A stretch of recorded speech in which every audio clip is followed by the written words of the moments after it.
بسم الله الرحمن الرحيم. الحمد لله رب العالمين، والصلاة والسلام على أشرف الأنبياء والمرسلين وعلى آله وأصحابه المجاهدين الطاهرين. أما بعد. Saudara-saudara kaum muslimin rahimakumullah. Pada dasarnya agama adalah aturan. Orang yang beragama adalah orang yang hidup memakai aturan. Berbeda dengan undang-undang hukum pada umumnya, maka aturan agama ini tidak hanya berisi perintah dan larangan. Ia di samping berisi perintah juga berisi anjuran, pembolehan, pencelaan, dan larangan. Dalam bahasa yang lebih dikenal, perintah adalah sesuatu yang apabila dilaksanakan beroleh pahala, sedang apabila ditinggalkan mendapat sanksi dosa. Amalan semacam ini dinamakan amalan yang wajib. Sedangkan anjuran, sesuatu yang apabila kita kerjakan beroleh pahala, apabila kita tinggalkan tidak beroleh dosa. Amalan semacam ini dikenal dengan amalan sunnah. Pembolehan adalah sesuatu yang boleh saja, artinya boleh dikerjakan, boleh pula ditinggalkan, dan amalan semacam ini kita sebut dengan amalan mubah. Pencelaan adalah sesuatu yang berpahala jika ditinggalkan, tapi tidak berdosa manakala dikerjakan, dan ini dinamakan perbuatan yang makruh. Sedangkan larangan, sesuatu yang apabila dikerjakan beroleh dosa, apabila ditinggalkan beroleh pahala, dan amalan semacam ini lazimnya dinamakan amalan atau perbuatan yang haram. Kalau agama merupakan aturan, maka konsekuensinya tentu ia berisi perintah dan larangan. Apabila perintah dilaksanakan, maka Allah Subhanahu wa ta'ala memberikan balasan berupa pahala. Sedangkan apabila larangan yang dikerjakan, Allah pun akan memberikan ganjaran yang bernama dosa. Baik pahala maupun dosa adalah sesuatu yang abstrak, sesuatu yang tidak nampak, tidak kelihatan oleh pandangan mata yang zahir. Itu sebabnya barangkali di zaman materialistis seperti sekarang ini, orang kurang tergerak mengejar pahala dan malah kadang-kadang terangsang untuk berbuat dosa. Karena pahala dan dosa sesuatu yang tidak kelihatan oleh pandangan mata yang zahir ini. Namun sungguh pun demikian, pahala dan dosa bisa mendatangkan kebahagiaan atau kegelisahan batin. Bersabda Rasulullah sallallahu alaihi wasallam, "Idza sarratka hasanatuka wa sa'atka sayyi'atuka fa anta mu'min." Apabila perbuatanmu yang baik menyebabkan engkau bahagia, apabila perbuatanmu yang baik menyebabkan engkau gembira, dan perbuatanmu yang jahat menyebabkan engkau jadi susah, itulah tanda bahwa di hatimu masih ada iman. Artinya, belum tentu orang yang berbuat baik merasa bahagia dengan kebaikan yang dikerjakannya. Dan tidak selamanya orang yang berbuat jahat sanggup menyesali perbuatan jahatnya. Oleh karenanya, apabila iman masih ada, apabila hati masih hidup, perbuatan yang baik menyebabkan orang gembira, perbuatan yang jahat menyebabkan orang susah dan gelisah hatinya. Ini mengandung pelajaran. Sekali kita berbuat baik, jangan sekali-kali menyesali kebaikan itu. Sebaliknya, satu kali kita melakukan kesalahan, hendaknya selalu menyesalinya.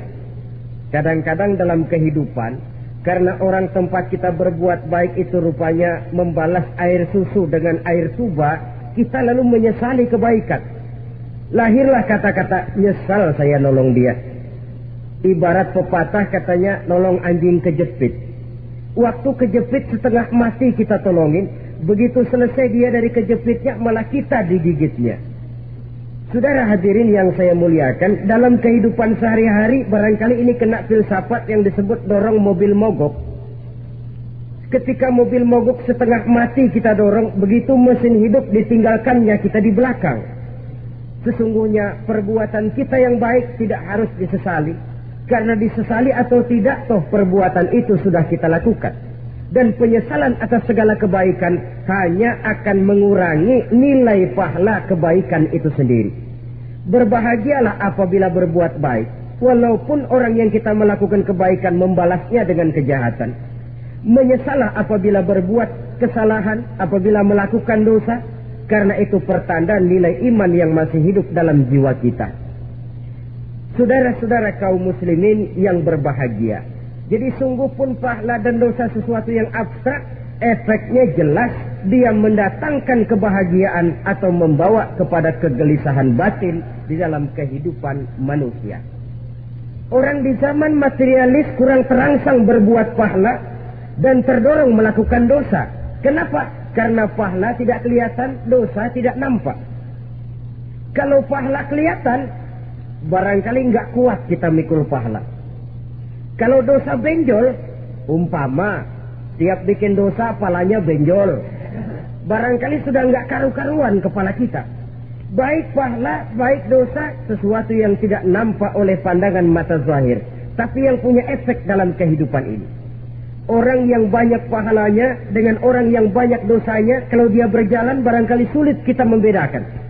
Tapi efeknya dalam kehidupan ini jelas adanya. Sesuatu yang bernama pahala kita perlukan, karena hidup tidak berhenti hingga di sini. Sesuatu yang bernama dosa harus kita hindarkan, karena ada kelanjutan sesudah hidup yang sekarang ini, kehidupan dari satu pertanggungan jawab.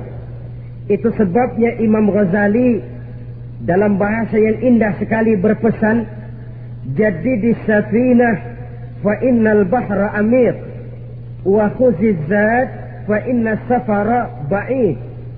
Perbarui selalu kapalmu, rawat, jaga baik-baik, dandani kapalmu, fa innal bahra amir, karena sesungguhnya lautan ini sangat dalam.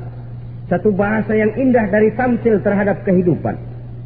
Perbaiki kapalmu karena lautan ini sangat dalam. Artinya, jaga baik-baik hatimu. Pelihara iman dan keyakinanmu. Karena hidup ini bagaikan gelombang lautan. Tempo-tempo air tenang, tempo-tempo ombak menggila dan menggunung. Jaga iman baik-baik karena hidup penuh dengan cobaan dan ujian. Itu maksudnya. Wa khuzizat fa inna safara ba'id, dan bawa bekal yang banyak karena perjalanan hidup ini sangat panjang. Perjalanan ini sangat jauh. Kita kalau pergi keluar kota tentu saja membawa bekal. Makin jauh kota yang akan kita tuju, makin banyak bekal yang harus kita bawa. Alangkah sengsaranya manusia apabila dia akan pergi ke satu kota yang jauh, modalnya cuma nekat. Bagaimana nanti di sana sajalah. Tidak membawa bekal sebagaimana yang sewajarnya. Hal yang semacam ini senangnya sih belum tentu, keblangsak dan susahnya sudah kebayang. Itu dalam kehidupan di dunia ini. Bagaimana kalau sudah bicara tentang kehidupan yang akan datang? Karena sesungguhnya hidup ini merupakan satu perjalanan yang sangat panjang. Sejak kita tinggal di alam arwah, pada saat jasad belum lagi diciptakan Allah, ruh sudah diciptakannya lebih dahulu. Sampai kemudian kita pindah ke alam rahim, alam kandungan ibu. Untuk kemudian berpindah kepada kehidupan dunia. Dari dunia ini kita pindah ke alam barzakh. Di sana tinggal kita 100 tahun mungkin, 100.000 tahun mungkin, 1 juta tahun mungkin, menunggu saat datangnya kiamat. Lalu dari alam barzakh pindah kita ke alam akhirat. Satu perjalanan yang sangat panjang. Alangkah malangnya, alangkah sengsaranya jika tahu kita begitu panjangnya perjalanan hidup ini, tidak ada bekal yang kita bawa. Artinya kesengsaraan, kesulitan yang bertali-tali sudah jelas akan menimpa kita. Kalau pergi kita keluar kota membawa bekal uang, membawa bekal makanan, apa bekal yang mesti kita bawa apabila kita kembali ke alam barzakh, kembali ke alam kubur, berkumpul di padang mahsyar di akhirat nanti? Nasi yang mau kita bawa, uang yang mau kita bawa, Tentu tidak lagi, karena kehidupan materialis selesai di atas liang lahat. Bila masuk kita ke liang lahat, disitulah pahala dan dosa memegang peranan yang sangat penting. Maka pada pertemuan malam ini kita akan bicara tentang pahala dan dosa itu. Saudara-saudara kaum muslimin rahimakumullah, yang dinamakan pahala, kata Imam Ali Al-Jurjani dalam kitab At-Ta'rifatnya, ma yastahiqqu bihi ar-rahmatu wal maghfiratu minallahi ta'ala. Sesuatu yang pelaksananya berhak untuk mendapat rahmah dan ampunan dari Allah. Dengan kata lain, nilai pahala adalah akibat dari perbuatan-perbuatan di dalam melaksanakan perintah dan anjuran yang ada di dalam kehidupan agama. Apabila perintah dan anjuran kita laksanakan, nilai pahala itu lalu datang. Nah, nilai pahala dalam Islam, menurut konsepsi Quran, Allah menjelaskan, man ja'a bil hasanati falahu asyru amsalihha. Barang siapa yang datang membawa satu kebajikan, barang siapa yang melaksanakan satu kebaikan, maka dia akan mendapat balasan 10 kali dari kebaikan yang dikerjakannya. 10 kali ini pun masih dilipat gandakan dengan 7 ini pun masih dikalikan 100, dan itu pun masih ditambah dengan pernyataan wallahu yudha'ifu liman yasha. Allah masih akan melipat gandakan perbuatan baik seseorang yang dikehendakinya. Itulah nikmatnya dalam Islam. Tetapi sebaliknya, wa man jaa'a bisayyi'ati fala yujza illa mislaha.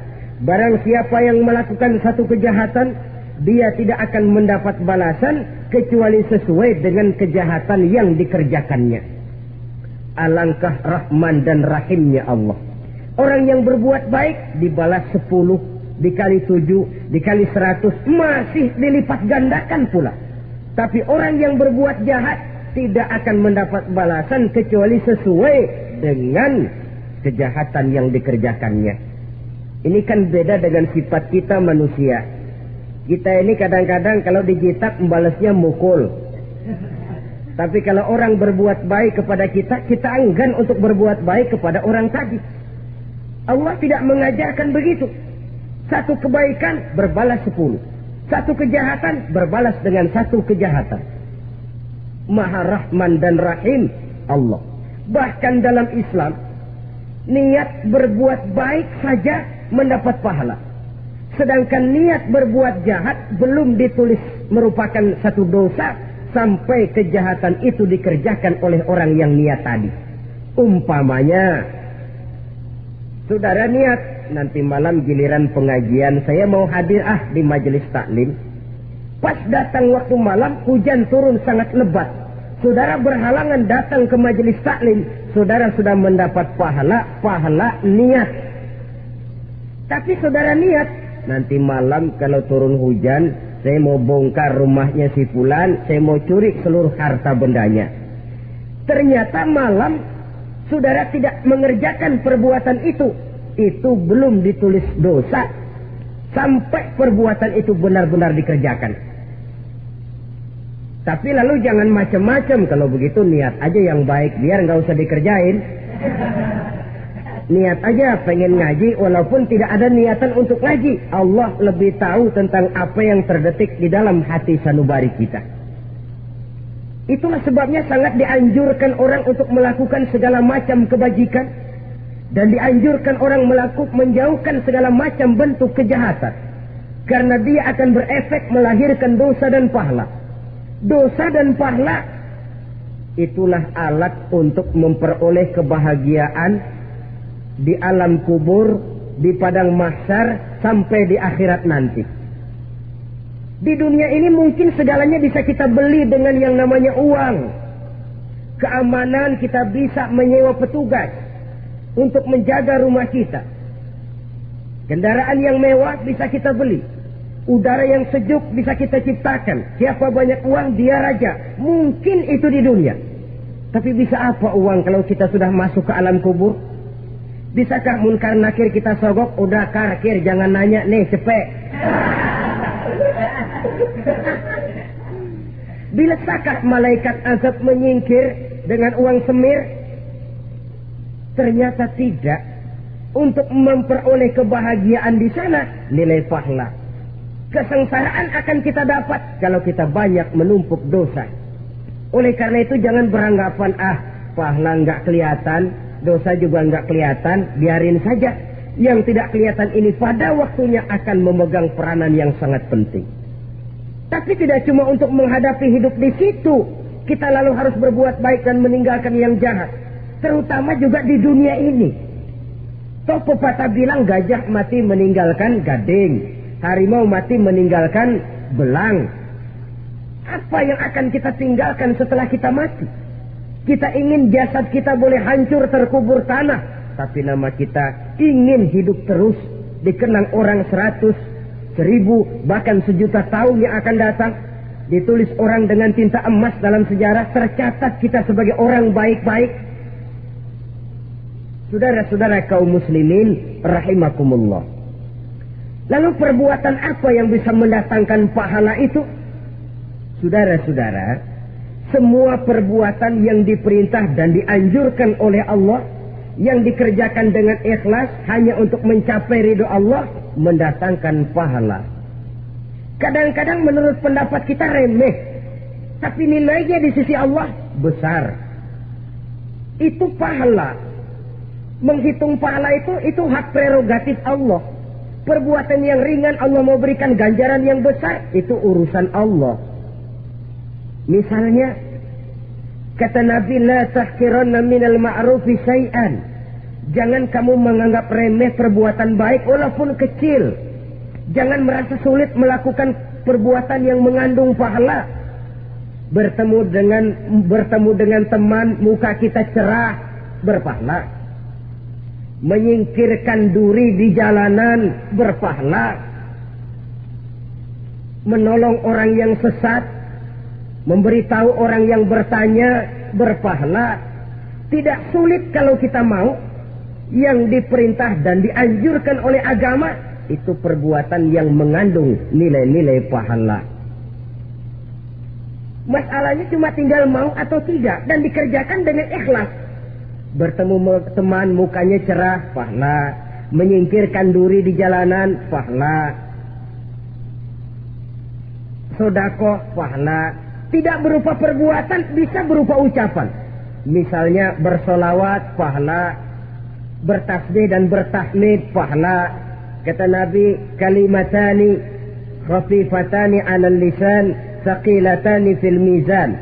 Ada dua kalimat yang enteng di lidah tapi berat di timbangan akhirat nanti. Apa itu? Subhanallah walhamdulillah. Itu kan amalan yang ringan, perbuatan yang mudah saja, tapi nilainya demikian besar dalam pandangan Allah. Jadi pendeknya, perbuatan yang bernilai pahala adalah perintah dan anjuran agama yang dilaksanakan dengan ikhlas semata-mata untuk mencapai ridho Allah, itu mengandung pahala. Niat dasarnya itu harus karena Allah. Landasannya harus karena ikhlas. Bukan cuma sekedar basa-basi. Tidak karena ingin dipuji orang. Tidak karena mengharap tanda jasa. Tapi ikhlas semata-mata. Dari perbuatan yang paling kecil dan mudah sekali, sampai kepada amalan-amalan yang besar dan memerlukan biaya yang besar. Seperti melaksanakan ibadah haji, seperti jihad fi sabilillah, membangun masjid, membangun pondok-pondok pesantren, membangun pusat-pusat kesehatan, membangun jalan-jalan umum, termasuk menjaga keamanan. Jangan dikira loh, si Stamling umpamanya, menjaga keamanan kampung tidak berpahala.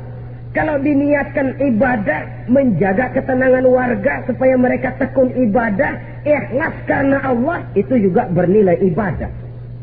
Keluar kita dari rumah, pergi pagi, pulang sore, peras keringat, banting tulang cari nafkah buat menghidupi anak istri kita. Kalau diniatkan ibadah, melaksanakan kewajiban sebagai kepala rumah tangga, membantu orang tua sebagai anak, itu juga perbuatan-perbuatan yang mengandung pahala. Yang terbaik sesuai dengan bidang kehidupan kita. Ada orang yang dinamakan abid, ahli ibadah, pahala yang paling baik bagi dia banyak-banyak tahajud, sembahyang malam, wirid, zikir, tasbih. Ada yang dinamakan orang alim, pahala yang paling baik buat orang macam ini mengajar, menyebarkan ilmu, mendakwahkan Islam. Ada yang disebut wali, pejabat pemerintah, petugas. Amalan pahala yang paling baik buat orang semacam ini melayani masyarakat, bekerja di bidangnya sesuai dengan profesinya. Saudara hadirin yang saya hormati, jadi dengan demikian perbuatan-perbuatan yang mengandung nilai-nilai pahala ini bisa perbuatan yang menurut kita kecil namun punya nilai besar. Apalagi perbuatan besar dengan biaya yang besar, tentu makin besar juga pahala yang disediakan oleh Allah Subhanahu wa ta'ala. Oleh karenanya, kalau kita bercermin dari ayat Quran, hidup ini kesempatan untuk berbuat baik. Huwallazi khalaqal mauta wal hayata liyabluwakum ayyukum ahsanu amala. Dialah Allah Tuhan yang telah memberikan hidup dan mati kepadamu untuk menguji kamu, siapa di antara kamu yang paling baik amal perbuatannya. Jadi tidak saya rinci, tapi cukuplah satu penjelasan global. Perbuatan yang berpahala adalah perbuatan melaksanakan perintah Allah atau anjuran Allah dengan dasar ikhlas, dengan tujuan untuk mencapai ridho Allah semata-mata. Lalu apa perbuatan yang mengakibatkan dosa itu? Saudara-saudara, dosa lahir akibat melakukan larangan Allah atau mengerjakan yang dicelaknya. Nah, para ulama ada yang membagi dosa itu menjadi dua bagian. Ada dosa-dosa kecil, ada dosa-dosa besar. Tetapi sebenarnya ditinjau dari segi hakikatnya, kalau sudah melakukan satu kesalahan yang mengakibatkan dosa, jangan dilihat besar dan kecilnya, tapi kepada siapa dosa itu kita kerjakan. Sebab kalau dosa kita anggap satu yang kecil, orang akan terangsang untuk mengerjakan yang kecil-kecil saja. Sehingga dengan demikian, yang kecil pun akan menjadi besar kalau ditumpuk-tumpuk. Sedangkan yang besar bisa saja menjadi kecil kalau selalu diiringi dengan permohonan ampun kepada Allah. Itu sebabnya para ulama sufi, orang-orang tasawuf mengatakan la saghair ma'al istimrar wa la kabair ma'al istighfar.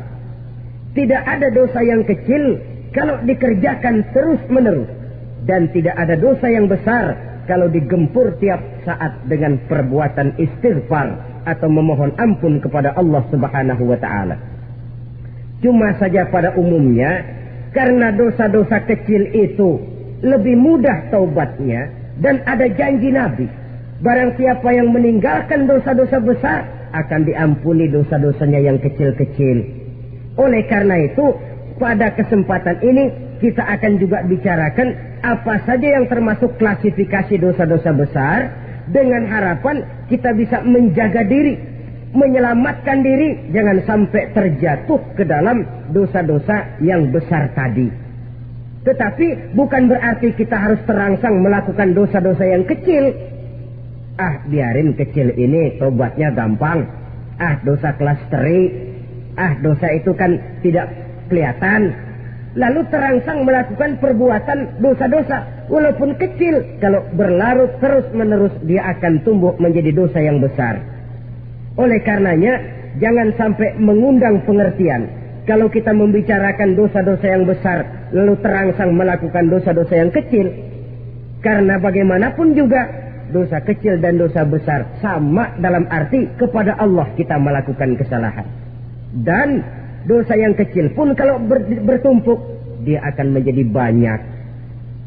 Saudara-saudara kaum muslimin rahimakumullah, ada beberapa jenis dosa-dosa besar. Jenis yang pertama, asyirku billah, syirik atau menyekutukan Allah.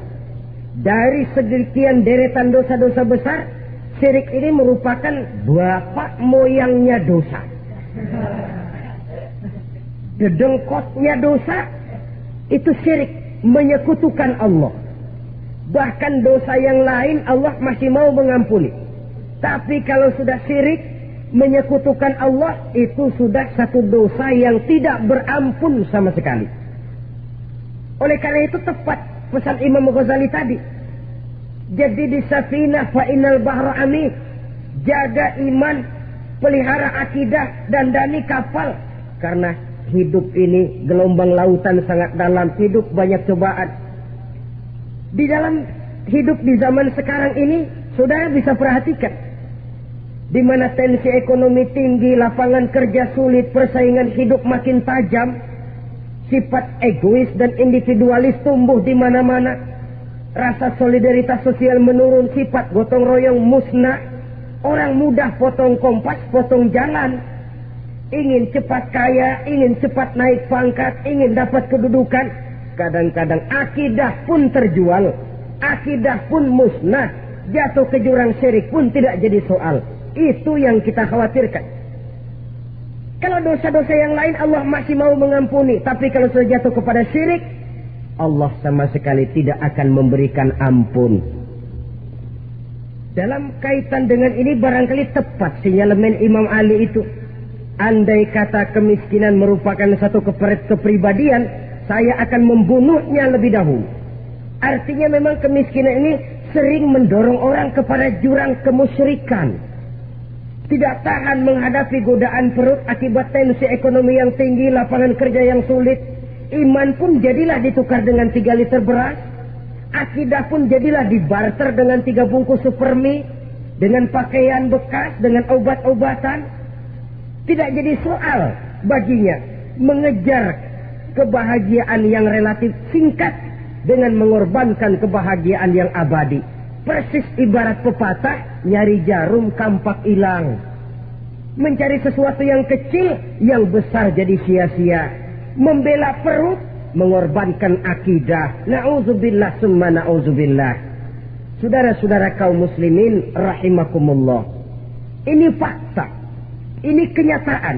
Dan hal semacam ini tidak bisa diatasi cuma dengan ceramah, simposium, diskusi, seminar. Apalagi Nabi berpesan, solahu ummati bil ilmi wal mal. Umatku hanya bisa menjadi baik akidahnya dengan ilmu dan harta. Itu bahasa Nabi. Kalau bahasa kita sekarang, dengan ekonomi dan pendidikan. Ilmu, pendidikan, ekonomi, harta. Tanpa itu, sangat besar kemungkinan kita bisa menjual akidah terjerumus di lembah kemusyrikan. Maka terutama kepada saudara-saudara saya, muslimin yang terpencil jauh dari kota-kota besar, yang kadang dalam kehidupan seharinya imannya sering digoda oleh supermi, akidahnya sering ditantang oleh pembagian beras, pakaian-pakaian bekas, obat-obatan dan sebagainya. Jaga dan bentengi akidah kita. Lebih baik nyawa berpisah dari badan, asal iman jangan berpisah dari hati. Kepada adik-adik saya para remaja, para pemuda di kota-kota besar, yang iman dan akidahnya sering ditantang dengan minuman-minuman keras, fasilitas-fasilitas yang menghanyutkan, yang secara terarah dan praktis sedikit demi sedikit menggiring kita untuk keluar dari nilai-nilai akidah. Hati-hati, jaga baik-baik, sebab intan paling mahal, mutiara paling berharga, tidak lain nilai iman ini. Tergelincir kita daripadanya, jatuh ke lembah kemusyrikan, jatuh ke satu dosa yang teramat besar, yang Allah tidak akan pernah memberikan ampun lagi.